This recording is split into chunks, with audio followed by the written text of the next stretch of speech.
SDP എന്ന നാലക്ഷരമുള്ള ഈ party ഇന്ത്യയിൽ രൂപം കൊണ്ടിട്ട് അതിന്റെ കൗമാരം വിട്ടുകൊണ്ടിരിക്കുകയാണ്. പാർട്ടി രൂപം കൊടുത്തപ്പോൾ ആ പാർട്ടിയുടെ നിയോഗ ലക്ഷ്യങ്ങളായിട്ട് പാർട്ടി തിരഞ്ഞെടുത്തത് ഭയത്തിൽ നിന്ന് മോചനം, വിശപ്പിൽ നിന്ന് മോചനം എന്ന രണ്ട് മുദ്രാവാക്യങ്ങളാണ്. എന്തുകൊണ്ടാണ് ഇങ്ങനെ രണ്ട് മുദ്രാവാക്യങ്ങൾ തിരഞ്ഞെടുത്തത് എന്ന് ആ സമയത്തും പല രാഷ്ട്രീയ പാർട്ടി സുഹൃത്തുക്കളും നേതാക്കന്മാരും ഒക്കെ ചോദിച്ചിട്ടുണ്ടായിരുന്നു. ഇന്ത്യയിൽ പ്രശ്നം ഭയവും വിശപ്പും മാത്രമാണോ എന്നതായിരുന്നു ആ ചോദ്യങ്ങൾ. അന്ന് നമ്മളെ സ്നേഹിക്കുന്നവരോടും രാഷ്ട്രീയത്തിൽ ഇടപെടുന്നവരോടുമെല്ലാം പറഞ്ഞൊരു കാര്യം, ഇന്ത്യയിലെ ഇന്ന് നിലനിൽക്കുന്ന മുഴുവൻ പ്രശ്നങ്ങളും ഈ രണ്ട് മുദ്രാവാക്യങ്ങളിൽക്കുള്ളിൽ ഒതുങ്ങുന്നതാണ്. അതെത്ര വലിയ വിഷയമാണെങ്കിലും ഭയത്തിന്റെയും വിശപ്പിന്റെയും പ്രശ്നമല്ലാത്ത പ്രശ്നങ്ങൾ ഇന്ത്യയിൽ ഇന്ന് ഇന്ത്യൻ സമൂഹം നേരിടുന്നില്ല. അല്ലെങ്കിൽ അത്ര പ്രസക്തമായ വിഷയങ്ങളല്ലാതെ. അതുകൊണ്ട് തന്നെ ഭയത്തിൽ നിന്ന് മോചനം എന്ന മുദ്രാവാക്യമാണ് SDP മുന്നോട്ട് വെച്ചത്. വിശപ്പിൽ നിന്നുള്ള മോചനമാണ് SDP മുന്നോട്ട് വെച്ചത്. ഭയം, ഇന്നൊരു പക്ഷേ ഒരു ഉദാഹരണം പറഞ്ഞാൽ നിങ്ങൾക്ക് മനസ്സിലാകും. കുറച്ച് ദിവസങ്ങൾക്ക് മുമ്പ് ഇന്ത്യ ഭരിക്കുന്ന ഇന്ത്യയുടെ പ്രധാനമന്ത്രി കൊച്ചിയിൽ വന്നു. തൃശ്ശൂരിലെ ലോക്സഭാ സീറ്റ് പിടിക്കാമെന്നുള്ള വലിയ വ്യാമോഹത്തിലൊക്കെയാണ് നരേന്ദ്രമോദി കേരളത്തിലേക്ക് 2 പ്രാവശ്യം പറന്നിറങ്ങിയത്. ഒന്ന് ഒരു പരിപാടിക്ക് വേണ്ടിയും, 2 സുരേഷ് ഗോപിയുടെ മകളുടെ കല്യാണത്തിന് വേണ്ടിയും. എന്തായാലും പ്രധാനമന്ത്രിയൊക്കെ കല്യാണങ്ങൾക്കൊക്കെ പങ്കെടുക്കാൻ തുടങ്ങിയത് വലിയ കൗതുകരമായ കാര്യങ്ങളാണ്. മുമ്പ് പ്രധാനമന്ത്രിമാരൊക്കെ ചെയ്തിരുന്ന പരിപാടി വല്ല IIT-കളൊക്കെ ഉദ്ഘാടനം ചെയ്യും, IIM ഉദ്ഘാടനം ചെയ്യും, കപ്പൽശാലകൾ ഉദ്ഘാടനം ചെയ്യും. ലോക പ്രശസ്തമായ എന്തെങ്കിലും കണ്ടുപിടുത്തങ്ങൾ ഉണ്ടെങ്കിൽ, ലോകത്തിന്റെ മുന്നിൽ രാജ്യത്തിന് അഭിമാനിക്കാവുന്ന എന്തെങ്കിലും ഘടകങ്ങൾ ഉണ്ടെങ്കിൽ ഉദ്ഘാടനം ചെയ്യും. അതൊക്കെയായിരുന്നു പ്രധാനമന്ത്രിമാർ ചെയ്തിരുന്നത്. പക്ഷെ 2014 മുതൽ നമ്മുടെ ഇന്ത്യയിൽ അധികാരത്തിലേറിയ മുതൽ ഉദ്ഘാടനം ചെയ്യുന്നത് ബസ് ഉദ്ഘാടനം ചെയ്യുന്നു, കൊച്ചിയിലെ ജല മെട്രോ ഉദ്ഘാടനം ചെയ്യുന്നു, റെയിൽവേ സ്റ്റേഷൻ റെയിൽവേയിൽ ഓടുന്ന ഒരു ട്രെയിൻ ഉദ്ഘാടനം ചെയ്യുന്നു, ആരുടെയും കേൾക്കലും അവരുടെ വിവാഹം ഉദ്ഘാടനം ചെയ്യുന്നു. അത്തരത്തിലുള്ള പരിപാടികളായിട്ടൊക്കെയാണ് ഇപ്പോ നമ്മുടെ പ്രധാനമന്ത്രിയുടെ പ്രധാന പരിപാടികൾ. അപ്പൊ അത്തരത്തിൽ പ്രധാനമന്ത്രി ഇവിടെ വന്നു. ഞാൻ വിഷയത്തിന് മാറിയതല്ല. വന്നപ്പോൾ മുമ്പ് കേരളത്തില് ഒരു വലിയ പരാമർശം നടത്തിയ ഒരു സാഹചര്യം ഉണ്ടായി നമ്മുടെ മുഖ്യമന്ത്രിക്ക്. ഇന്ദ്രനെയും ചന്ദ്രനെയും ഒന്നും ഭയപ്പെട്ടിട്ടില്ല, ഊരിപ്പിളിച്ച വാളുകൾക്കിടയിലൂടെയാണ് നടന്നിട്ടുള്ളത് എന്നെല്ലാം പറഞ്ഞ നമ്മുടെ മുഖ്യമന്ത്രി പ്രധാനമന്ത്രിയെ സ്വീകരിക്കുവാൻ രാവിലെ എയർപോർട്ടിൽ പോകുന്നു, പറഞ്ഞയക്കാൻ വൈകിട്ട് വീണ്ടും എയർപോർട്ടിൽ പോകുന്നു. ഒരു പ്രധാനമന്ത്രിയെ പറഞ്ഞയക്കാൻ ഒരു മുഖ്യമന്ത്രി പോകുന്നത് അത്ര തെറ്റായ കാര്യമൊന്നുമല്ല. പക്ഷെ ഒരു BJP-യുടെ മുഖ്യമന്ത്രി ചെയ്യുന്നത് പോലെ രാവിലെയും വൈകിട്ടും എസ്കോർട്ട് പോകുന്നുണ്ടെങ്കിൽ അതിന് ഒരേ ഒരു ഉത്തരമുള്ളൂ, അത് ഭയമെന്നാണ്. ഭയമെന്നാണ്. തിരുവനന്തപുരത്ത് പാർട്ടിക്ക് കോൺഗ്രസിന് ഒരു MP ഉണ്ട്, ശശി തരൂർ എന്നാണ് പേര്. ലോകത്തിൽ അദ്ദേഹത്തിന് അറിയാത്ത അറിവുകളൊന്നുമില്ല എന്നാ പറയുന്നത്. എന്തായാലും അറിവുകൾ ഉണ്ടാവുന്ന ഒരു നല്ല കാര്യമാണല്ലോ. അറിവുകൾ ഉണ്ടാവണം. ആ അറിവുകൾ സമൂഹത്തിന് ഉപകാരപ്പെടുന്ന രീതിയിൽ സമൂഹത്തിന് നേർവഴിക്ക് നയിക്കാൻ വേണ്ടി ഉപയോഗിക്കുകയും വേണം. കഴിഞ്ഞ ദിവസങ്ങളില് തിരുവനന്തപുരത്ത് വരെ നടന്ന പരിപാടിയില് കേരളത്തിലെ ആകെ ഉണ്ടായിരുന്ന BJP-യുടെ നേമം സീറ്റിൽ ജയിച്ച O രാജഗോപാൽ എന്ന വന്ധ്യവയോധികനായ BJP-യുടെ വർഗീയവാദി നേതാവ്. വന്ധ്യവയോധികനായി എന്നതുകൊണ്ടൊന്നും വർഗീയവാദി അല്ലാണ്ടാവുന്നില്ലല്ലോ. നമുക്കറിയാം, മുമ്പ് അദ്വാനിയായിരുന്നു. എന്റെ മുമ്പിലിരിക്കുന്ന തലമുറകൾക്കൊക്കെ അറിയാൻ പറ്റും. നിങ്ങളുടെയൊക്കെ ചെറുപ്പത്തിൽ അദ്വാനിയായിരുന്നു ലോകം കണ്ട ഏറ്റവും വലിയ ഭീകരവാദി അല്ലെങ്കിൽ വർഗീയവാദി. ഇപ്പൊ അദ്വാനിയെ തട്ടി സൈഡാക്കി നരേന്ദ്രമോദിയാണ് ആ റോൾ ഏറ്റെടുത്തിട്ടുള്ളത്.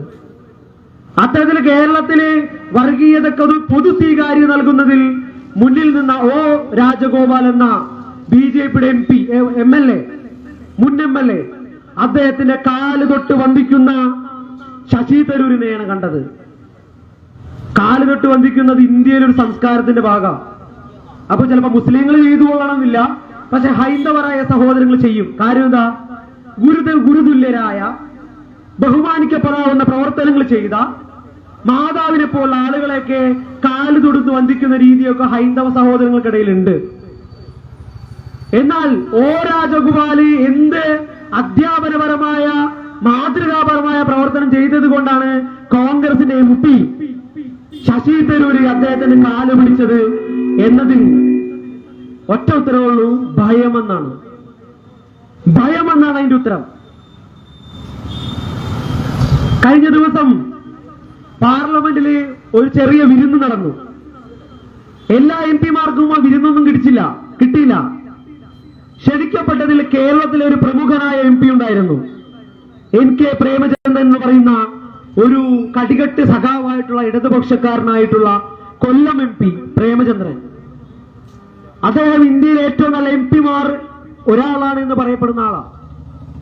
പാർലമെന്റിൽ അകത്തുള്ള പ്രവർത്തനങ്ങൾ കൊണ്ടും പാർലമെന്റ് പുറത്ത് തന്റെ മണ്ഡലത്തിലെ പ്രവർത്തനങ്ങൾ കൊണ്ടും വളരെ മിടുക്കനാ. എന്നാൽ മോഡി വിളിച്ച ഒരു വിരുന്നിൽ അദ്ദേഹം പങ്കെടുത്തു. വളരെ സന്തോഷത്തോടെ അഭിമാനകരമായ ഒരു വിരുന്നിൽ പങ്കെടുത്തു എന്ന് പറഞ്ഞു.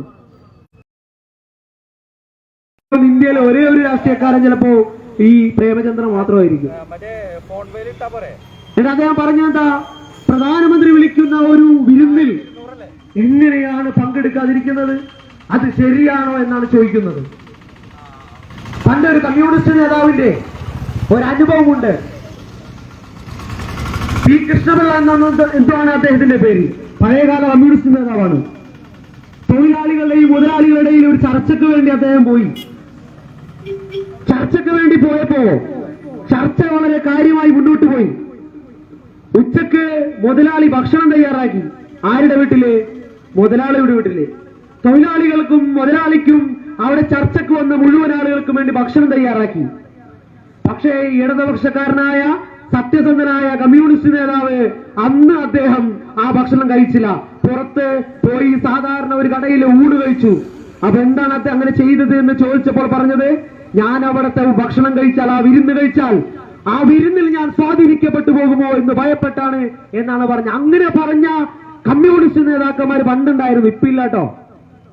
ആ കമ്മ്യൂണിസ്റ്റ് നേതാക്കന്മാരുടെ പാരമ്പര്യം ഉണ്ടെന്നൊക്കെ പറയുന്ന RSP എന്ന് പറയുന്ന ഒരു പാർട്ടിയുടെ സമുന്നതനായ നേതാവ് നരേന്ദ്രമോദിയുടെ വിരുന്ന് ക്ഷണിച്ചിട്ട് 540 MP-മാരിൽ 10 MP-മാർക്ക് മാത്രം ലഭിച്ച വിരുന്ന് വാങ്ങിയിട്ട് ആ വിരുന്നുണ്ടുകൊണ്ട് BJP സംഘപരിവാർ സംഘടനയല്ല എന്ന് പറയുമ്പോൾ അതിന്റെ അർത്ഥം ഒരേ അർത്ഥമുള്ളൂ, ഭയം എന്നാണ് അർത്ഥം. ഇന്ത്യയിലെ ഒരുപാട് തൊഴിൽ സ്ഥാപനങ്ങളുണ്ട്, കച്ചവട സ്ഥാപനങ്ങളുണ്ട്. ഈ സ്ഥാപനങ്ങളെല്ലാം പലയിടത്തും BJP നേതാക്കന്മാരെ കയറി ഇറങ്ങിക്കൊണ്ടിരിക്കുക. 1 കോടി രൂപ ചോദിക്കും ഒരു കടയിൽ ചെന്നിട്ട്, അല്ലെങ്കിൽ ഒരു സ്ഥാപനത്തിൽ ചെന്നിട്ട്. അവർ പ്രയാസം പറഞ്ഞില്ല എന്ന് പറഞ്ഞു കഴിഞ്ഞാല് നിങ്ങൾ എന്ത് ചെയ്യണം? പിന്നെ ഒരു പുറകെ വരുന്ന ED, എൻഫോഴ്സ്മെന്റ് ഡയറക്ടറേറ്റ്. ED വന്നിട്ട് എന്തെങ്കിലുമൊക്കെ ഒരു ക്രമക്കേട് കണ്ടെത്തി ഫൈനിടും. എന്നിട്ട് പറയും BJPയുടെ നേതാക്കന്മാരോട് പറഞ്ഞിട്ട് നിങ്ങൾ ഡീലാക്കിക്കോളാൻ പറയും. കേരളത്തിൽ നടന്നുകൊണ്ടിരിക്കുക. ED കയറി ഇറങ്ങാത്ത രാഷ്ട്രീയ പാർട്ടികളോ കച്ചവട സ്ഥാപനങ്ങളോ ഇല്ലാത്ത തരത്തിലേക്ക് ഭയപ്പെടുത്താൻ വേണ്ടി ED അഴിച്ചുവിട്ടിരിക്കുന്നു. NIA എന്ന് പറയുന്ന ഒരു ഏജൻസി ഉണ്ട്. പണ്ട് നിക്കാഹ് അന്വേഷിക്കൽ മാത്രമായിരുന്നു അവരുടെ പരിപാടി. NIA, നാഷണൽ ഇൻവെസ്റ്റിഗേഷൻ ഏജൻസി എന്ന് പറയുന്നത്. പണ്ട് നിക്കാഹ് കേസ് ഹാദിയാന്നൊരു പെൺകുട്ടി വിവാഹം, ആ പെൺകുട്ടി ഇഷ്ടപ്പെട്ട ഒരാളെ ഇസ്ലാം സ്വീകരിക്കുകയും വിവാഹം കഴിക്കുകയും ചെയ്തു. ആ വിഷയത്തിൽ അന്വേഷണം നടത്താൻ വേണ്ടി NIA വന്നു. എന്നാൽ തൃശ്ശൂര്, കൊടുങ്ങല്ലൂര് കള്ളനോട്ടടിച്ചിട്ട് 3 പ്രാവശ്യം പിടിക്കപ്പെട്ട തൃശ്ശൂർത്തെ ഒരു റിസർവ് ബാങ്കിന്റെ ഗവർണറുണ്ട്, ഒരു BJP-ക്കാരൻ.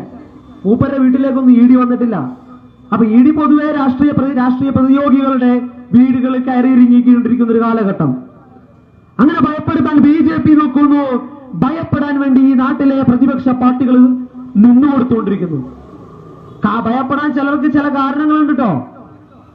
ഈ മടിയിൽ കനമുള്ളവന് വഴിയിൽ ഭയപ്പെടണമെന്ന് ചൊല്ലുണ്ടല്ലോ. ചില ആളുകൾക്ക് ഭയപ്പെടേണ്ട സാഹചര്യം വരുന്നത് അതുകൊണ്ടാ. ഇപ്പൊ ഇന്നലെ കർണാടക ഹൈക്കോടതിയുടെ ഓർഡർ വന്നു. എന്തായിരുന്നു?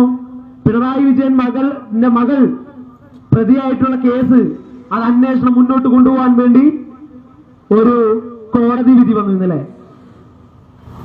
അപ്പോ സംഭവം എന്തായിരുന്നു? ഇവിടെ എറണാകുളത്തുള്ള കമ്പനിയാ. ആ കമ്പനിയിൽ നിന്ന് മാസാമാസം വീണ വിജയൻ എന്ന് പറയുന്ന ഈ പിണറായി വിജയന്റെ മകളുടെ കമ്പനി അക്കൗണ്ടിലേക്ക് പൈസ വരുന്നു. എന്ത് സേവനമാണ് ചെയ്യുന്നതെന്ന് വെച്ചാൽ പ്രത്യേകിച്ച് ഒരു സേവനവും ചെയ്യുന്നില്ല. ഇപ്പൊ നമ്മുടെ നാട്ടിൽ ഈ നോക്കുകൂലി എന്നുള്ള സംവിധാനം ഉണ്ടല്ലോ. എന്താണ് അതും ഈ പറഞ്ഞിട്ട് ഇടതുപക്ഷം കൊണ്ടുവന്നതാണ് കേട്ടോ. CIT ഒക്കെ കൊണ്ടുവന്നതാണ്. എന്താണ് നോക്കുകൂലി? സ്വന്തമായിട്ട് സ്ഥാപനത്തിലേക്ക് കച്ചവട ചരക്കുകൾ വന്ന ആ ചരക്ക് വേറെ ആരെങ്കിലും ഇറക്കി കഴിഞ്ഞാൽ ആ ഇറക്കുന്നത് നോക്കി നിൽക്കുന്നതിന് കൂലി കൊടുക്കണം. അതാണ് നോക്കുകൂലി. അത് സഖാക്കളുടെ ആയിരുന്നു. അപ്പൊ ഈ നോക്കുകൂലി കൊണ്ടുവന്നത് പോലെ ഡിജിറ്റൽ യുഗത്തിൽ നോക്കിക്കാൻ പറ്റില്ലല്ലോ സ്ഥാപനങ്ങളില്. അപ്പൊ ഡിജിറ്റലായ നോക്കുകൂലിയായിട്ടാണ് വീണ വിജയന്റെ നേതൃത്വത്തിൽ പൈസ വാങ്ങിച്ചത്. ആ പൈസ വാങ്ങിച്ച കേസ് വിവാദമായി ഇപ്പൊ അന്വേഷണം നേരിട്ടുകൊണ്ടിരിക്കുകയാണ്. ഈ സംഭവം നടന്ന ശേഷം ഉണ്ടോ പിണറായി വിജയൻ പ്രധാനമന്ത്രി വന്നപ്പോ രാവിലെ സ്വീകരിക്കാനും വൈകിട്ട് എസ്കോർട്ട് പോകാനൊക്കെ തയ്യാറായിട്ടുള്ളത് എന്നുള്ള വേറെ കാര്യം. ഭയം ഈ രാജ്യത്തെ എല്ലാ രാഷ്ട്രീയ പാർട്ടികളെയും ഗ്രസിച്ചുകൊണ്ടിരിക്കുകയാണ്. അതിന്റെ കൂട്ടത്തിൽ ഭയപ്പെടാത്ത ചിലരുണ്ട്. രാഷ്ട്രീയ പാർട്ടി നേതാക്കന്മാരുണ്ട്. അപ്പോ ഈ ഇന്ത്യയിൽ ഭയത്തിന്റെ ഒരു പ്രാധാന്യം മുൻനിർത്തി മനസ്സിലാക്കിയിട്ടാണ് SDPI ഭയത്തിൽ നിന്ന് മോചനം വേണം എന്നൊരു മുദ്രാവാക്യം ഉയർത്തിപ്പിടിച്ചത്. ആ മുദ്രാവാക്യം ഉയർത്തിപ്പിടിച്ചിട്ട് രൂപം കൊണ്ട രാഷ്ട്രീയ പാർട്ടിയാണ് social democratic party of India. സാധാരണ പാർട്ടികൾക്ക് 3 അക്ഷരമാണുള്ളത്. എല്ലാവരും പറയും SDPക്ക് ഒരക്ഷരം കൂടുതലാണ്, ഒരെല്ല് കൂടുതലാണെന്ന് പറയും. ഞങ്ങളുടെ ഈ പാർട്ടിക്ക് ഒരെല്ല് കൂടുതലാണ്. അതെന്തടിസ്ഥാനത്തിലാണെന്ന് ചോദിച്ചാൽ ഈ രാജ്യത്തിന്റെ ശത്രുക്കൾ BJP മറുപടി കൊടുക്കണമോ അതെല്ലാം വ്യക്തമായി ബോധ്യമുള്ള ഒരു പ്രസ്ഥാനമാണ് SDPI. അതുകൊണ്ടാണ് ഞങ്ങൾക്ക് ഒരക്ഷരം കൂടുതലുള്ളത്, ഒരെല്ല് കൂടുതലുള്ളത്. നിങ്ങളിവിടെ ഉയർത്താകാം. ഞങ്ങൾ തരുന്ന ഒരു വാഗ്ദാനമുണ്ട്. ഈ നാടിലെ ജനങ്ങളെ ഭയപ്പെടുത്താൻ വരുന്ന സംഘപരിവാറിന്റെ ശക്തികളെ തടയാൻ ഞങ്ങൾ ഇവിടെ ഉണ്ടാകുമെന്നാണ് ആ മുദ്രാവാക്യം കൊണ്ടും ഈ പതാക കൊണ്ടും ഞങ്ങൾ ചീറയത്തെ നാട്ടുകാരോട് പറഞ്ഞിട്ടുള്ളത്. SDPക്ക് ഭയമുണ്ടോ എന്ന് വെച്ചാൽ ഞങ്ങൾക്ക് ഭയം, ഞങ്ങളുടെ ഭയം എന്നുള്ളത് എല്ലാവർക്കും ഉണ്ടാകും. ആ ഭയത്തെ അതിജീവിച്ചവരാണ് SDPI എന്നാണ് ഞങ്ങൾക്കറിയാം. നമ്മളെ ഇപ്പൊ SDPയിൽ മെമ്പറാവുന്ന ആളുകളോട് പലരും പറയുകയാണ് പോലീസ് വരും, നിങ്ങളുടെ വീടുകളിൽ പോലീസ് വരും, നിങ്ങൾക്ക് കേസുകൾ ഉണ്ടാകും, നിങ്ങൾക്ക് അറസ്റ്റ് ഉണ്ടാകും, നിങ്ങൾക്ക് സ്വസ്ഥമായി കിടന്നുറങ്ങാൻ കഴിയില്ല, വീട്ടിൽ കിടത്തി ഉറക്കൂല എന്നാ പറഞ്ഞത്. ഞങ്ങൾക്ക് അതിന് നിർബന്ധമൊന്നുമില്ല വീട്ടിൽ കിടന്നതിന് ഉറങ്ങണമെന്ന്. ഞങ്ങളെ സംബന്ധിച്ച് ഈ രാജ്യം എത്ര അപകടകരമായ സാഹചര്യത്തിലൂടെയാണ് പോകുന്നത് എന്ന തിരിച്ചറിവുള്ളവരാ. നിങ്ങൾ നോക്കൂ, ഡൽഹിയില് കർഷകർ സമരം തുടങ്ങിയിട്ടുണ്ട്. എന്താണ് അവരുടെ ആവശ്യം? വളരെ ചെറിയ ആവശ്യമാണ്. അവരുടെ ഉൽപ്പന്നങ്ങൾക്ക് താങ്ങുവില കിട്ടണം. MSP മിനിമം സപ്പോർട്ടിംഗ് പ്രൈസ് കിട്ടണം. എന്താ കാര്യം? വിളകൾക്ക് വില കുറഞ്ഞുകൊണ്ടിരിക്കുന്നു, കീടനാശിനികൾക്ക് വില കൂടിക്കൊണ്ടിരിക്കുന്നു, ഉൽപ്പന്നങ്ങൾക്ക് കാർഷിക ഉൽപ്പന്നങ്ങൾക്ക് വില കൂടിക്കൊണ്ടിരിക്കുന്നു. ഈ വില കൂടിക്കൊണ്ടിരിക്കുമ്പോൾ വിളകൾക്ക് കൃത്യമായ വില കിട്ടാതെ കർഷകര് പ്രയാസത്തിലാണ്. കഴിഞ്ഞ 6 വർഷത്തിനുള്ളിലെ കണക്ക് പ്രകാരം 1 ലക്ഷത്തിലധികം കർഷകരാണ് ഈ രാജ്യത്ത് ആത്മഹത്യ ചെയ്തിട്ടുള്ളത്. ഒന്ന് ആലോചിച്ച് നോക്കൂ. കഷ്ടപ്പെട്ട് 6-8 മാസം എടുക്കും ഒരു നാട്ടിലെ ഉഴുതുമറിച്ച് അവിടെ വിത്തിട്ട് ആ വിത്ത് മുളപ്പിച്ച് അത് മുളക്കാൻ വേണ്ടി കാത്തിരിക്കുന്ന ഒരു കർഷകന്റെ ക്ഷമയെ ആലോചിക്കണം. ആ ക്ഷമയോടുകൂടി അവസ്ഥ എന്താ? ആ കർഷകരിന്ന് വീട്ടിൽ കിടന്നുറങ്ങുന്നില്ല. അവര് 3 ദിവസമായിട്ട് തെരുവില. കഴിഞ്ഞ തവണ ഒരു സമരം നടത്തി 3 കർഷക ബില്ലിനെതിരെ. ആ സമരത്തിൽ 700 കർഷകരാണ് ഈ രാജ്യത്ത് കൊല ചെയ്യപ്പെട്ടത്, അല്ലെങ്കിൽ മരിച്ചത്. ഇന്നിപ്പോൾ ഒരു കർഷകൻ 2ാം കർഷക സമരത്തിൽ കൊല്ലപ്പെട്ടിരിക്കുന്നു. ടിയർ ഗ്യാസും മറ്റ് സർക്കാരിന്റെ പ്രതിരോധ മാർഗങ്ങളിൽ പ്രയാസപ്പെട്ടാണ് അദ്ദേഹം മരിച്ചത്. കർഷകർ സമരത്തില, തൊഴിലാളികൾ ഈ രാജ്യത്ത് സമരത്തില. ഈ രാജ്യത്ത് ന്യൂനപക്ഷങ്ങളുടെ ആരാധനാലയങ്ങളെ മുഴുവൻ കയ്യേറിക്കൊണ്ടിരിക്കുന്നു. ആര്? BJP. ആദ്യം നടന്നത് കർഷകരുടെ കർസേവയായിരുന്നുവെങ്കിൽ ഇന്ന് ജുഡീഷ്യൽ കർസേവയാണ് നടക്കുന്നത്. ബാബരി മസ്ജിദ് ഒരു മസ്ജിദ് ഉണ്ടായിരുന്നു. 700 വർഷത്തോളം മുസ്ലിങ്ങൾ ആരാധന നടത്തിയിരുന്ന അയോധ്യയിലെ ബാബരി മസ്ജിദ്, ആ ബാബരി മസ്ജിദ് കള്ളക്കഥകൾ നുണഞ്ഞുണ്ടാക്കി 1992 ഡിസംബർ 6-ന് RSSന്റെയും BJPയുടെയും നേതാക്കന്മാരുടെ നേതൃത്വത്തില് ആ പള്ളി തകർത്തു. ആ പള്ളി തകർത്തപ്പോൾ ഈ രാജ്യത്തെ മതേതര പാർട്ടികള്, ഈ രാജ്യത്തെ കോൺഗ്രസ്, ഈ രാജ്യത്തെ CPM എല്ലാവരും കൂടിയ പാർലമെന്റിൽ ഒരു പ്രമേയം പാസായി. എന്താണ്? ബാബരി മസ്ജിദ് പുനർനിർമ്മിക്കണമെന്നായിരുന്നു ആ പ്രമേയം. ഇന്ത്യയുടെ പാർലമെന്റിലാ. നിങ്ങൾ ആലോചിച്ചോണം, ഇന്ത്യയുടെ പാർലമെന്റില് ഒരു നിയമവും കൂടി ഉണ്ടാക്കി. ഇന്ത്യയുടെ ആരാധനാലയങ്ങള് 1947 ശേഷം എന്തവസ്ഥയിലാണോ അതുപോലെ തന്നെ നിൽക്കണം. ഒരു ഹൈന്ദവ ക്ഷേത്രമായിട്ടാണെങ്കിൽ അങ്ങനെ തന്നെ നിൽക്കണം. അല്ല ക്രൈസ്തവരുടെ പള്ളിയാണെങ്കിൽ അങ്ങനെ തന്നെ നിൽക്കണം. അല്ല മുസൽമാന്റെ മസ്ജിദാണെങ്കിൽ അങ്ങനെ തന്നെ നിൽക്കണം എന്ന് പറഞ്ഞുകൊണ്ട് ഇന്ത്യൻ പാർലമെന്റില് ഒരു നിയമം പാസായി, ആരാധനാലയ നിയമം. ആ നിയമം പാസ്സായതിനു ശേഷമാണ് ഗാൻവാബി മസ്ജിദിനേരെ RSS കയ്യേറ്റം നടത്തിയിട്ടുള്ളത്. മധുരയിലെ ഷാഹി മസ്ജിദിനേരെ RSS കയ്യേറ്റം നടത്തിയിട്ടുള്ളത്. ഡൽഹിയിലെ ജുമാ മസ്ജിദിനെ പറ്റി RSS ഇപ്പോൾ ആക്രമണം നടത്തിക്കൊണ്ടിരിക്കുന്നത്. അജ്മീരിലെ ദർഗക്കെതിരെ ആക്രമണം നടത്തിക്കൊണ്ടിരിക്കുന്നത്. ചുരുക്കി പറഞ്ഞാൽ എന്തിന് തൃശ്ശൂര്, നമ്മുടെ തൃശ്ശൂര് ക്രിസ്ത്യൻ പള്ളികളായ 2 പള്ളികൾക്കെതിരെ RSS അവരുടെ അവകാശവാദം ഉന്നയിച്ചിട്ട് കേവലം ദിവസങ്ങളായിട്ടുള്ളൂ. RSS നേരത്തെ തീരുമാനിച്ചിട്ടുണ്ട്. എന്താണ്? വിചാരധാര എന്ന് പറയുന്ന RSSന്റെ ഒരു പുസ്തകമുണ്ട്. അതിൽ RSS പറയുന്നുണ്ട്, ഇന്ത്യയിലെ RSSന്റെ ശത്രുക്കള് 3 മുസ്ലിങ്ങള്, ക്രിസ്ത്യാനികള്, കമ്മ്യൂണിസ്റ്റുകള്. ഇത് കേട്ടപ്പോ കുറച്ചു നാളായിട്ട് ഇപ്പോ ചില ഹൈന്ദവ സഹോദരങ്ങൾ ചോദിക്കുന്ന ഒരു കാര്യമുണ്ട്. എന്താണ്? ഹിന്ദുത്വ രാജ്യം വരാൻ പോകുന്നു എന്നാ പറയുന്ന RSS. അപ്പോ ഹിന്ദുത്വ രാജ്യം വരുമ്പോ ഈ നാട്ടിലെ സാധാരണക്കാരായ ഹൈന്ദവർക്ക് ഉപകാരപ്പെടുന്നൊക്കെയാണ് RSSകാരും പറഞ്ഞു പ്രചരിപ്പിക്കുന്നത്, തെറ്റിദ്ധരിക്കപ്പെട്ടുള്ളത്. എന്നാൽ നമ്മളൊന്ന് മനസ്സിലാക്കേണ്ടതുണ്ട്, ഇന്ത്യയില് മുസ്ലിങ്ങളും ക്രിസ്ത്യാനികളും ഉള്ളിടത്തോളം കാലമാണ് ഹിന്ദു എന്നുള്ള പ്രയോഗമുള്ളൂ. എന്ന് വെച്ചാൽ ഇന്ത്യയിലെ മുസ്ലിങ്ങളും ക്രിസ്ത്യാനികളൊക്കെ കടന്നു വരുന്നതിന് മുമ്പ് ഇവിടെ ഹിന്ദു എന്നൊരു പ്രയോഗം ഉണ്ടായിരുന്നില്ല. ഉണ്ടായതെന്താ? ബ്രാഹ്മണൻ, ക്ഷത്രിയൻ, വൈശ്യൻ, ശൂദ്രൻ.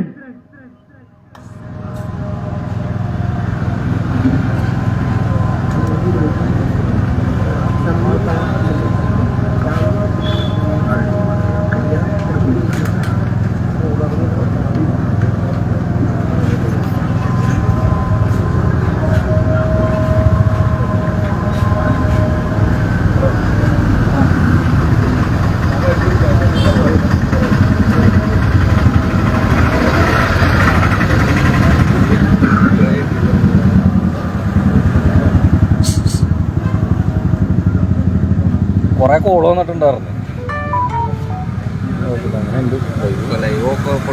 ആകെ 2-3 പേരെ കാണുള്ളൂ. ഷാരാണ്ടൊക്കെ കുറെ പേര് കമന്റും ഇതൊക്കെ ഇട്ടിട്ടുണ്ട്. അത് കുഴപ്പമില്ല.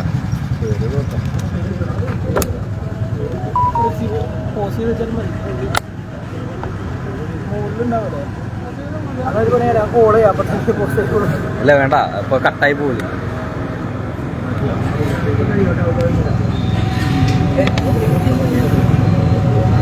നീ പുറത്തൊന്ന് ഇതാക്ക്, പുറത്തെ കുറെ ഇതാക്കി.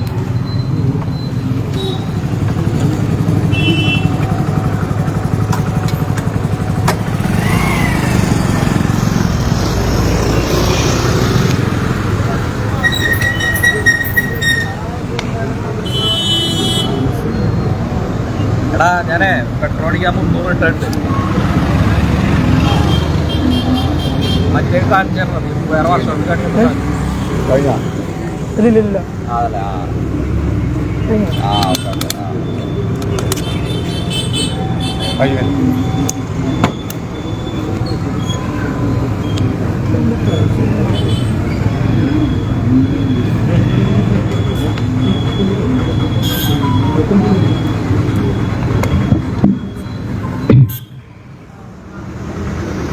നമ്മൾ പറഞ്ഞു വന്നത്